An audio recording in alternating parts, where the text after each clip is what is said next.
Welcome you all. In this session, let us see the modern trends in power system protection. So we know that the modern power system network is formed by interconnecting several individually controlled AC networks. So these networks are actually a highly complicated network. Why? Because each individually controlled AC network will have its own generating stations, transmission and distribution system, load and load center. So if there is an increase in the power demand, there will be an interconnection of different load centers which will be located in different areas. So the regional load control center will control the generation in its own geographical region in order to maintain the system frequency which will be in the range 49.5 to 50.5 Hz. So the exchange of this power between the neighboring AC networks is governed by the National Load Control Center. Okay, so the entire interconnected AC network, we call it as a national grid. So the interconnection of the neighboring national grids will form a super grid. So if we need this grid to be properly operated, then we need a suitable protection device. So this protection of such a large interconnected network, it should be actually very fast and it should be reliable. So that is one of the most challenging tasks which, because it includes the real time data, it has a communication networking, and there is something between which a man has to control, right? So it is somewhat a difficult task. So the fault which occurs in a system, usually it has either increase in the current magnitude or it has a decrease in the voltage magnitude, or sometimes there will be a phase shift between them.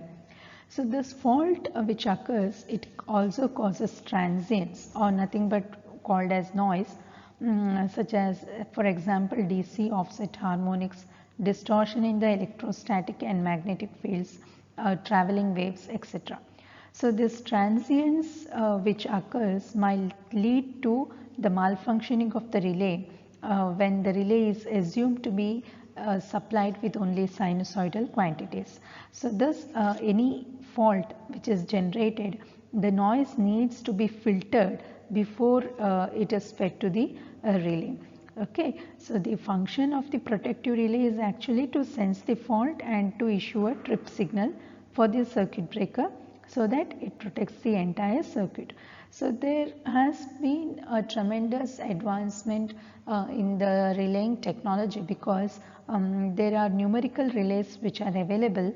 Even though you have electromechanical or static relays, you have the numerical relays which are most trending nowadays.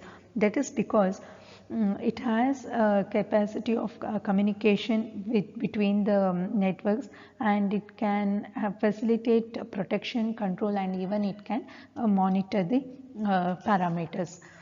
So nothing but it has a metering features. So if we come to adaptive relaying technique, what is this adaptive relaying technique? It is nothing but the relay gets adapted to the existing conditions. So usually what we do is a relay, we set some value, and based on the preset value, the relay is going to function. Now, if we have a large interconnected network, it is very difficult to monitor the different parameters each and every time. Okay, so that is why what it has to be done is the relay itself has to get adapted to the real time condition. So such a condition, we call it as adaptive relaying. So this adaptive relaying technique is nothing but the protection system whose settings will be changed automatically, so that it is attuned to the prevailing power system condition. So you have many software packages which have been developed in order to supervise, in order to protect and control the power system, so that by sitting in one place you can have a control over many parameters. So you can monitor the network operation, you can monitor the load dispatching, the load frequency, load shedding, optimum loading of various plants. So everything will be possible from a remote place, which is nothing but a central grid control center. So there are tremendous advancement in this computer technology, wherein you have this electromechanical and discrete electronic devices which is used for the power system protection, metering and supervisory control.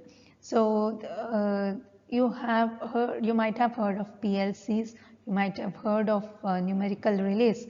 So this will be used at the bay level, which are nothing but called as bay controllers. So an integrated system, it will have both the hardware and software which is needed to integrate the various bay controllers. So it provides the data collection, it provides the control and monitoring from a central workstation. So the system will consist of interface devices, host computer and printer. So the network interface devices, it provides an interface between the bay controller, specific protocol and the system's local area network.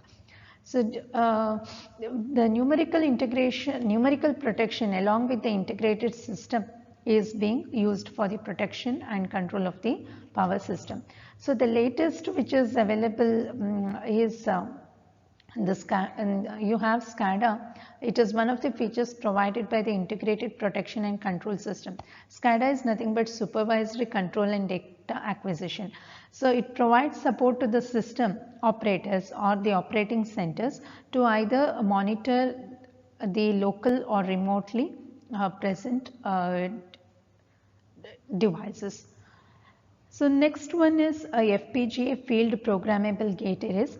It is nothing but one other trending one in the computing technology. So it is a programmable logic integrated circuit and it contains many identical logic cells which can be viewed as standard components. So next is gas insulated substation or the switchgear which can be used so that the space is less and it also improves the reliability. Thereby you can use it in cosmopolitan cities, you can use it in hydro stations. And this GIS will have circuit breakers, bus bars, isolators, load break switch, CTs, VTs, earthing switches, all which is placed in a separate metal enclosed modules which is filled with SF6 gas. So we will further see what is actually the gas insulated substation, what are the design aspects, what are the module and what are the accessories, what are the advantages and disadvantages of this gas insulated substation or switchgear. So coming to the gas insulated substation or switchgear. So usually the conventional air insulated transmission and distribution substations which we have are of very substantial size, which is due to the poor dielectric strength of the air. So sometimes there will be a variation in the dielectric strength. It is due to the deterioration of the exposed components due to corrosive and oxidizing nature of the environment. So in order to improve the life and the reliability of the power transmission and distribution substation, it is desirable that we protect the substation components from corrosion and oxidation due to environment. So for this reason, we go for metal encapsulation of the substation equipment, which will provide a simple and effective solution to the problem of corrosion. So what we do is we will have an enclosure which will have a good dielectric strength. So in order to improve the dielectric strength, we go for SF6 gas. Okay. So on the other hand, the metal encapsulation, it makes the substation equipment safe because the metal encapsulation will be grounded, and the metal enclosure of the equipment, since it is grounded, the electric field intensity at the enclosure surface will be reduced to 0. So we need to have, that is the substation component. We know we have bus bars, we have circuit breakers, we have earthing switches, isolators, instrument transformers, that is CTs and PTs. They all components will be placed in a separate metal encapsulated modules. So all these will be filled with pressurized SF6 gas. So the assembly of all such equipment at a substation we define as gas insulated and metal enclosed system, or popularly it is known as gas insulated substation or gas insulated switchgear. So this substation will have the components, as I've already told you, that is circuit breakers, bus bar, isolators, instrument transformers, which will be placed in a separate metal enclosure, and all the metal enclosures will be filled with SF6, pressurized SF6 gas. So when we use SF6 gas, obviously the dielectric strength will be very high. So how are we going to design this GIS? So this GIS, it contains the same component as a conventional air insulated outdoor substation. So the entire installation in a GIS will be divided into two sections, or nothing but base. So the main section or the main components in a section are nothing but the circuit breakers, isolators, earthing switches, current and voltage transformers, surge arresters. So the live parts of the various components will be enclosed in a metal enclosure, which will be filled with SF6 gas. So the enclosure material will be aluminum or stainless steel, and which are gas tight and are solidly grounded. So the live parts will be supported on the cast resin insulators. So some of the insulators will be designed as barriers between neighboring modules. So the modular components will be assembled together to form a desired arrangement, which will constitute a section of the GIS. So the high voltage conductors or the bus bars will be supported on a simple disc insulators, and the connection to the overhead lines or the underground cables will be arranged through necessary air to gas or gas to cable terminations. So the modules which will be insulated by SF6 gas in a GIS are bus bar, isolator or disconnector, circuit breaker, current transformer, earthing switch. So you have other than these modules or components, we have some auxiliary, we have some accessories, that is in GIS. Those are instrument voltage transformer, surge and lightning arrestor, and terminations. So first we will see the bus bar. The bus bar is one of the most basic components of the GIS system, which will be of different lengths, so that it caters to the need of the power system. And the coaxial bus bars are the one which is commonly used in isolated phase gas insulated substation, because it results in an optimal stress distribution. So this main high voltage conductor will be made of aluminum or copper, and it is centrally placed in a tubular metal enclosure and is supported by the disc or the post insulator. So two sections of the bus is usually joined by using plug-in connecting elements. Next one is the isolator or disconnector. So this isolator's switch will be usually placed in series with the circuit breaker in order to provide additional protection. So usually in a circuit, two isolators are used, one on the line side and the other one on the feeder side.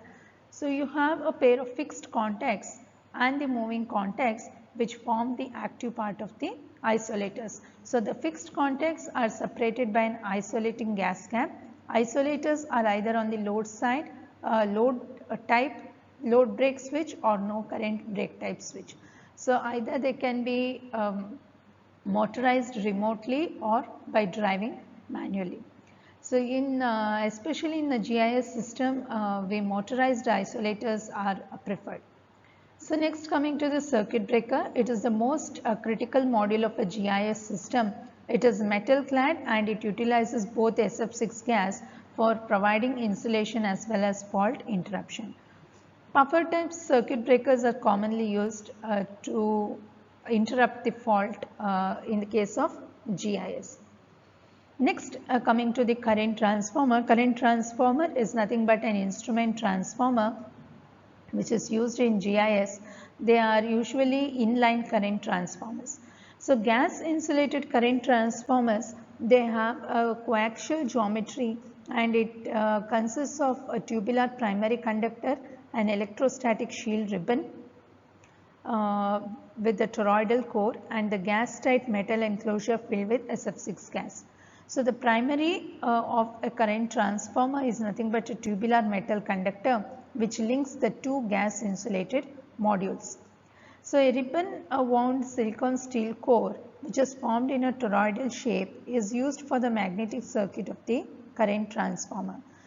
A coaxial electrostatic shield which is at ground potential is placed between the high voltage primary and the toroidal magnetic core of the CT for ensuring zero potential at the secondary of the CT.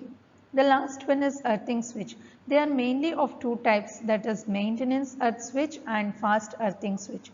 So the maintenance earthing switch is a slow device which is used to ground the high voltage conductors during maintenance schedule in order to ensure the safety of the staff.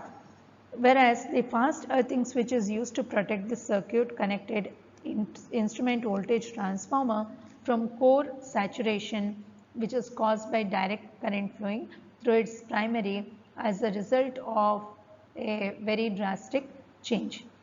So the earthing switch is the smallest module of a GIS. So it is made of two parts. One is fixed conductor which is located at the live bus conductor, and a moving contact system which is mounted on the enclosure of the main module.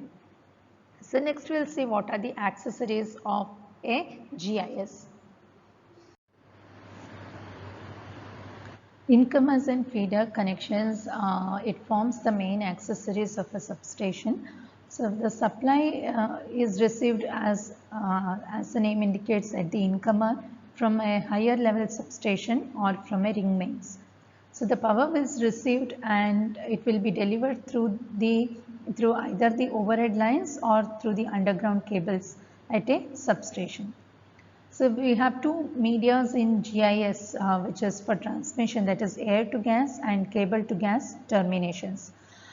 We also have an instrument that transformer, that is voltage transformer, which is insulated by SF6 gas, which is used for metering and protections. The control panels which is used in GIS are both local as well as remote. The local control panel, called as LCP, it provides an access to the various controls and circuit parameters of an individual GIS section or the bay.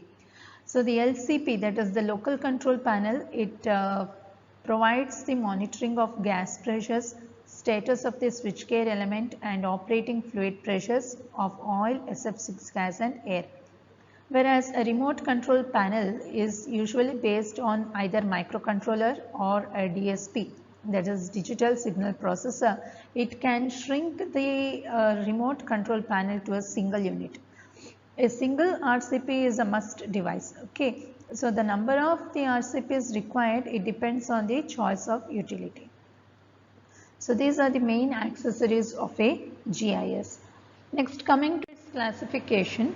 So the GIS are categorized into following modules, that is isolated phase module, three-phase common module, hybrid module, compact module, highly integrated system. So the isolated phase module, it usually contains an assembly of individual circuit elements such as a pole of a circuit breaker, a single pole isolator, one phase assembly of a current transformer, etc. A single phase circuit is usually formed by having individual components and pressurizing the element with SF6 gas. A complete three-phase GIS section is formed by three such individual circuits which will be arranged side by side. In the case of three-phase common module, a three-phase section is assembled using the desired number of three-phase elements.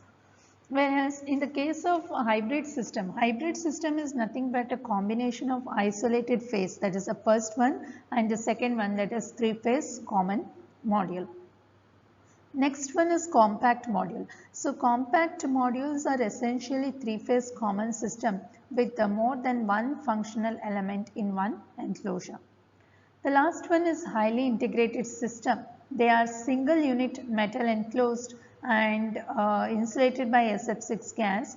It provides the total substation solution for the outdoor substations. Next is the advantages of GIS. The first advantage is compactness. They are compact in size and the space occupied by them is around 15% of that of the conventional air insulated outdoor substation. Next is cost effective, reliable and maintenance free. So GIS, it provides a cost effective, reliable and maintenance free alternative to the conventional air insulated substation. And since the entire equipments are enclosed within the metal, it is free from pollution as well as moisture. And since it is a modular construction, the installation time required is also very less as compared to the conventional substation. And all the components are enclosed in a highly pressurized SF6 gas environment.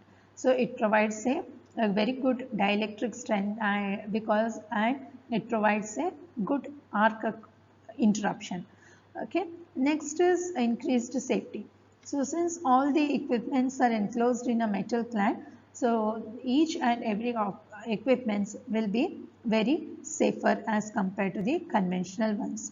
The last one is the reduced switching over voltage. So the over voltage which occurs across the cable, motors, capacitors, etc. during opening and closing will be very low as compared to the conventional one. Last one is the disadvantages. The first disadvantage is it has a high cost as compared to conventional outdoor substation because we need to have SF6 gas. Next is it should be very clean, and in case it has a dust or a moisture, then it can cause internal flashover.